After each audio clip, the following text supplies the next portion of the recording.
Hello दोस्तों, मैं आपका दोस्त आपका टीचर आदित्य सर। आज हम लोग स्टार्ट करेंगे बीएचओ बीएड का 2014 का पेपर का पार्ट 1 देखेंगे हम लोग, जिसमें क्या देखेंगे हम लोग सेक्शन नंबर 1 से लेके क्वेश्चन नंबर 30 तक आते हैं जो टीचिंग एप्टीट्यूड से रिलेटेड होते हैं, तो वो देखेंगे।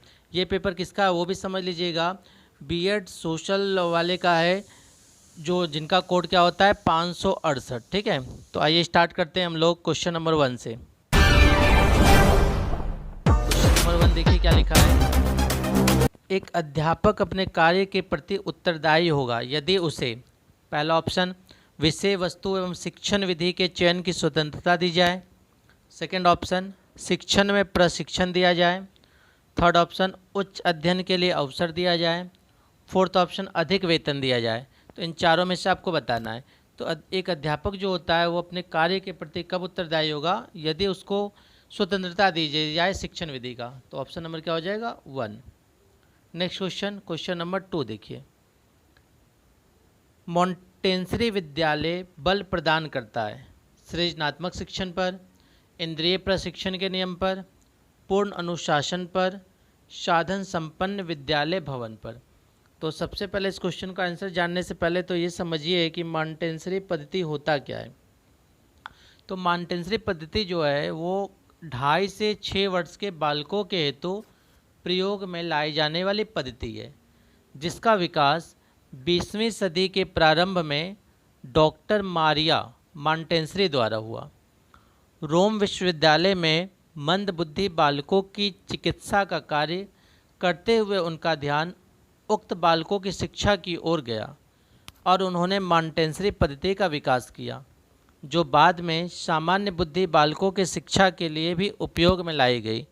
इस पद्धति पर चलाया जाने वाला पहला स्कूल अर्ध बर्बर श्रमिक बालकों के लिए सेंट लॉरेंज में 6 जनवरी 1907 को खुला। तो सन नोट कर लीजिएगा आप लोग, 6 जनवरी 1907। क्वेश्चन नंबर 3 देखिए।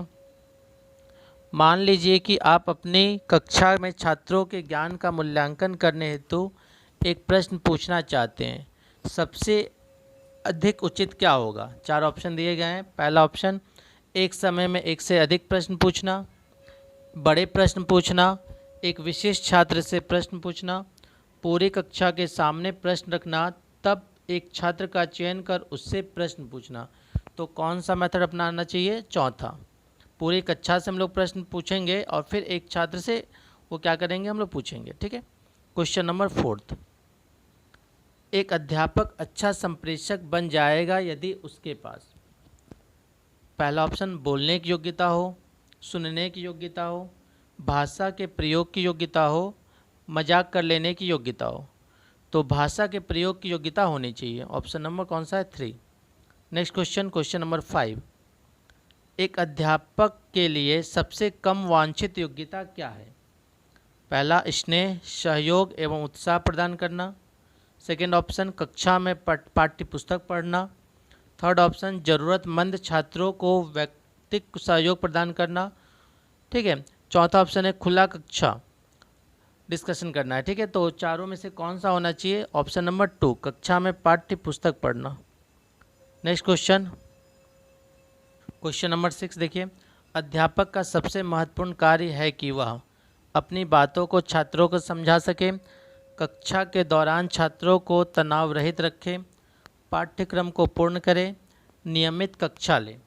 तो इसमें से क्या हो जाएगा कि अपनी बातों को छात्रों को समझा सके। Option number 1। क्वेश्चन नंबर 7, यदि एक अभिभावक अपने बच्चे को सांस्कृतिक कार्यक्रम में भाग लेने से मना कर देता है तो आप क्या करेंगे? पहला ऑप्शन है, मैं इस बात को प्रधानाचार्य तक पहुंचाऊंगा। सेकेंड ऑप्शन, मैं अभिभावक के साथ सांस्कृतिक कार्यक्रम में के शैक्षणिक योग्य उद्देश्य पर चर्चा करूंगा। थर्ड ऑप्शन, मैं किसी दूसरे अध्यापक से अभिभावक को समझाने के लिए कहूँगा। एंड फोर्थ ऑप्शन है, मैं सांस्कृतिक कार्यक्रम को ही रद्द कर दूंगा। तो चारों में से कौन सा ऑप्शन होगा? Option number 2। Next question, question number 8, कक्षा में छात्रों की रुचि बनी रहे इसके लिए अध्यापक को श्यामपट्ट का उपयोग करना चाहिए, प्रश्न पूछना चाहिए, कहानी सुनाना चाहिए, उपरोक्त सभी का उपयोग करना चाहिए। तो क्या हो जाएगा? उपरोक्त सभी का उपयोग करना चाहिए। Option number 4। क्वेश्चन नंबर 9 देखिए, कक्षा में प्रश्न पूछने वाले छात्रों को 4 ऑप्शन दिए गए हैं, चारों को रीड करिए। क्या लिखा है? कक्षोपरांत मिलने का सुझाव दिया जाना चाहिए, कक्षा में वाद विवाद में भागीदारी के लिए प्रोत्साहित किया जाना चाहिए, लगातार प्रश्न पूछने के लिए प्रोत्साहित किया जाना चाहिए, एंड फोर्थ ऑप्शन है स्वतः उत्तर प्राप्त करने के लिए प्रोत्साहित किया जाना चाहिए। तो इसका जो हो जाएगा ऑप्शन नंबर 3, लगातार प्रश्न पूछने के लिए प्रोत्साहित किया जाना चाहिए। नेक्स्ट क्वेश्चन, क्वेश्चन नंबर 10, अध्यापक का व्यवहार कैसा होना चाहिए? प्रशासनिक, अनुदेशनात्मक, आदर्शात्मक कि निर्देशात्मक? तो इन चारों में से कौन सा हो जाएगा? ऑप्शन नंबर 3, आदर्शात्मक। क्वेश्चन नंबर 11, जैसे मैराथन रेस के लिए है वैसे ही शैक्षणिक वाला जो है वो किससे रिलेटेड है? 4 ऑप्शन दिए गए हैं, देख लीजिए इन चारों में से कौन सा हो जाएगा हमारा? ऑप्शन नंबर 4, निद्रा के लिए।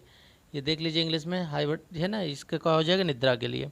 क्वेश्चन नंबर 12, क्वेश्चन नंबर 12, जैसे कलाकार चित्र के लिए वैसे ही एमपी अटॉर्नी के लिए है, कानून के लिए, राजनीतिज्ञ के लिए कि निर्वाचक के लिए? तो किसके लिए? कानून के लिए, option number 2। Next question, question number 13 देखिए, खाली स्थान का अंक बताइए। 4 दिया है, फिर 6, 12, 14, 28, 30, फिर ये फिल इन द ब्लैंक्स आपको भरना है। तो इसमें पहले देखिए क्या है, 4 में क्या किया है तो 6 आया, बताइए +2, और 6 से 12 लाने के लिए क्या किया है? ×2। फिर ऐसे ही 12 से 14 लाने के लिए क्या किया गया है? +2। 14 से 28 लाने के लिए क्या किया गया? ×2। फिर 28 से 30 लाने के लिए क्या किया गया? +2। तो 30 में क्या करेंगे? ×2, मतलब पहले +2 किया है फिर ×2, +2 ×2 ये सब किया है, ठीक है ना। तो 30 का डबल क्या हो जाएगा? 60। कौन सा ऑप्शन हो जाएगा? ऑप्शन नंबर 2, ठीक है। नेक्स्ट क्वेश्चन देखिए, क्वेश्चन नंबर 14, भविष्यवाणी भविष्य है तो पश्चाताप, तो पश्चाताप हम लोग किसके लिए करते हैं? जो घटना बीत चुकी रहती है, जो चीज़ें गलत हो जाता है उसके लिए। तो जो चीज़ें बीत गई रहती है उसको हम लोग क्या कहते हैं? भूत, ऑप्शन नंबर 3। क्वेश्चन नंबर 15 देखिए, क्वेश्चन नंबर 15 क्या लिखा है? मोटरसाइकिल का जो संबंध पेट्रोल से है उसी प्रकार जीवन संबंधित है धरती से, सूरज से, चंद्रमा से, तारों से। तो जीवन जो है वो सूरज से संबंधित है, option number 2। Next question, question number 16 कि फिल इन द ब्लैंक्स आपको भरना है। तो इसमें पहले रिलेशन आप चेक कर लीजिए कि कैसे कैसे होने वाला है। तो सबसे पहले तो देखिए लिखा है DEF, फिर DEF2 लिखा है, माने ये F जो है ये 2 बार हो गया, ठीक है।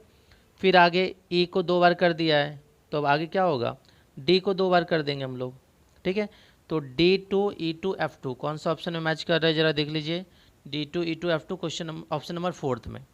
वापस समझिए, इनको दिक्कत है, क्या लिखा है हमारा? DEF, फिर क्या किया है? दूसरे नंबर पे इसको 2 कर दिया, फिर तीसरे में इसको 2 कर दिया, तो चौथे में जो भराएगा इसको 2 हो जाएगा, ठीक है। नेक्स्ट क्वेश्चन देखेंगे हम लोग अब, क्वेश्चन नंबर 17 देखिए, कार्य प्रेरणा है तो आपको चारों ऑप्शन देखना है, चारों में से कौन सा होगा? शरीर का मन, कि दीवार का रंग, शरीर का भोजन, कि पेट्रोल का कार? तो इसमें हो जाएगा ऑप्शन नंबर 4, पेट्रोल का कार। क्वेश्चन नंबर 18, निम्न में से कौन सा शब्द अन्य से संबंधित नहीं है? कार्निया, रेटिना, प्यूपिल कि विजन? ठीक है, तो इन चारों में से कौन सा हो जाएगा? चौथा ऑप्शन, क्योंकि ये जो कार्निया, रेटिना, प्यूपिल है ये हमारे आँख का एक हिस्सा है, ठीक है ना। तो विजन कोई आँख का हिस्सा नहीं होता, ठीक है। क्वेश्चन नंबर 19, एक व्यक्ति को इंगित करते हुए एक पुरुष एक महिला से कहता है उसकी माँ तुम्हारे पिता की इकलौती पुत्री है, वह महिला उस व्यक्ति से किस प्रकार से संबंधित है? ऑप्शन पहला बहन, दूसरा ऑप्शन पुत्री, तीसरा ऑप्शन माँ, चौथा ऑप्शन पत्नी। तो कौन सा हो जाएगा इसमें से? ऑप्शन नंबर 3, माँ। नेक्स्ट क्वेश्चन, निम्न में क्वेश्चन मार्क के स्थान पर लिखा जाएगा, समझिएगा इसको ज़रा क्या होगा इसका। सबसे पहले तो नंबर कुछ बड़े बड़े अक्षरों में लिख देते जिससे आप लोग को दिखाई दे दे। 5 लिखा है, फिर 8, 9, 6, 5, 4, 2, 3, 7। अब ध्यान समझिएगा, सेकेंड वाले में क्या किया गया है कि आगे का यह 5 काट दिया गया है, फिर थर्ड वाले में क्या किया गया है? पीछे का काट दिया है, ठीक है। फिर उसके बाद क्या किया गया है? 8 काट दिया है, तो अब इसके बाद क्या होगा? 3 काट देंगे हम लोग, तो क्या बचा? 9, 6, 5, 4, 2। किस में मैच कर रहा है? Option number 4।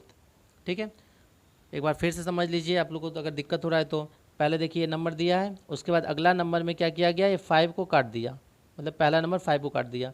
फिर उसके बाद क्या किया गया है, ज़रा देखिए 7 को काट दिया है, ठीक है ना इसमें। उसके बाद क्या किया गया है, तो हमारा फिर 8 को काट दिया, तो अब किसको काटेंगे हम लोग? 3 को काट देंगे, तो कौन सा क्या बचेगा हमारा? 9 6 5 4 2, ऑप्शन नंबर 4। क्वेश्चन नंबर 21 देखिए, राष्ट्रीय शैक्षणिक अनुसंधान और प्रशिक्षण परिषद अर्थात NCERT की भारत सरकार द्वारा स्थापना कब हुई? ऑप्शन दिया हुआ 1951 में, 1961 में, 1971 में, 1981 में। तो थोड़ा सा NCERT के बारे में समझेंगे हम लोग। NCERT का जो मुख्यालय है वो नई दिल्ली के श्री अरबिंदो मार्ग पर स्थित है। डॉक्टर ऋषिकेश सेनापति सितंबर 2015 से NCERT के निदेशक हैं। तो ये सब भी पूछा जा सकता है आपके एग्जाम में, तो इसको भी नोट कर लीजिएगा। भारत सरकार के शिक्षा मंत्रालय ने 27 जुलाई 1961, क्या बताएं, 27 जुलाई 1961 को NCERT की स्थापना की वकालत की थी, जिसके चलते सितंबर 1961 को इसकी स्थापना की गई। इसकी स्थापना 7 मौजूदा राष्ट्रीय संस्थान को मिलाकर की गई थी। तो इसका ऑप्शन क्या हो गया आपका? Option number 2। क्वेश्चन नंबर 22 देखिए, CIET का पूरा नाम आपसे पूछा गया है। तो CIET का जो पूरा नाम होता है वो होता है central institute of educational technology. कौन सा मैच कर रहा है देख लीजिए, ऑप्शन नंबर 3। क्वेश्चन नंबर 23 देखिए, निम्न में से कौन सा शहर RIE से संबंधित नहीं है? पहला ऑप्शन है अजमेर, दूसरा ऑप्शन भोपाल, तीसरा ऑप्शन मैसूर, चौथा ऑप्शन रायपुर। तो क्या हो जाएगा? Option number 4। Next question, question number 24 देखिएगा, मुक्त बेसिक शिक्षा है 14 वर्ष से कम के बच्चों के लिए, 14 वर्ष से अधिक के वयस्कों के लिए, कि तीसरा ऑप्शन दोनों है, चौथा ऑप्शन कोई नहीं। तो क्या हो जाएगा? तीसरा, दोनों के लिए। ठीक है, क्वेश्चन नंबर 25 में क्या लिखा है, वर्तमान में UGC के अध्यक्ष कौन है? तो ये जिस साल का पेपर है 2014 का, उस समय तो थे professor Ved Prakash, option number 1। लेकिन अब जो आपके एग्जाम में आएगा तो इस समय जो आएगा, तो आप इसका नोट कर लीजिए कि वर्तमान में UGC के अध्यक्ष जो हैं वो प्रोफेसर DP सिंह है। D for Dhirendra, P for Pal, तो प्रोफेसर धीरेन्द्र पाल सिंह। ठीक है, next question, question number 26, Sarva Shiksha Abhiyan कार्यक्रम किसके अगुवाई में हुआ था? तो ये तो क्वेश्चन बहुत आसान, आप सभी को पता होगा कि सर्व शिक्षा अभियान जो है श्री अटल बिहारी वाजपेयी के अगुवाई में हुआ था, option number 1। Next question, question number 27, भारतीय भाषा संस्थान कहाँ पे स्थित है? नई दिल्ली, वाराणसी, मैसूर, पुणे। तो भारतीय भाषा संस्थान जो है वो मैसूर में, option number 3। Question number 20, RCI एक वैधानिक संस्थान कब बनी? पहला ऑप्शन 1986 में, दूसरा ऑप्शन 1992 में, 1993 में, 1996 में। तो बता सकते हैं क्या होगा इसका? ऑप्शन नंबर 3, 1993 में। क्वेश्चन नंबर 29, किस तारीख को NCTE एक वैधानिक संस्थान बनी? तो सबसे पहले तो इसका आंसर जानने से पहले आप ये समझ लीजिए NCTE का पूरा नाम क्या है, क्योंकि एग्जाम में पूछा जा सकता है कि NCTE स्टैंड्स फॉर। तो इसका पूरा नाम है national council for teacher education, national council for teacher education.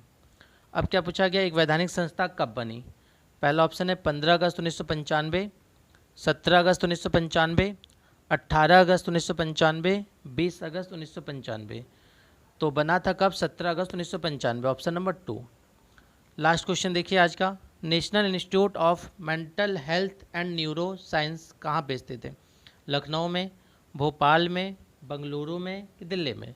तो वो बंगलुरु में स्थित है। इस तरह से आपका 2014 का जो सेक्शन A वाला हिस्सा है वो आपका हो गया। अब नेक्स्ट पार्ट में हम लोग क्या देखेंगे? Section B। आज के लिए अब धन्यवाद।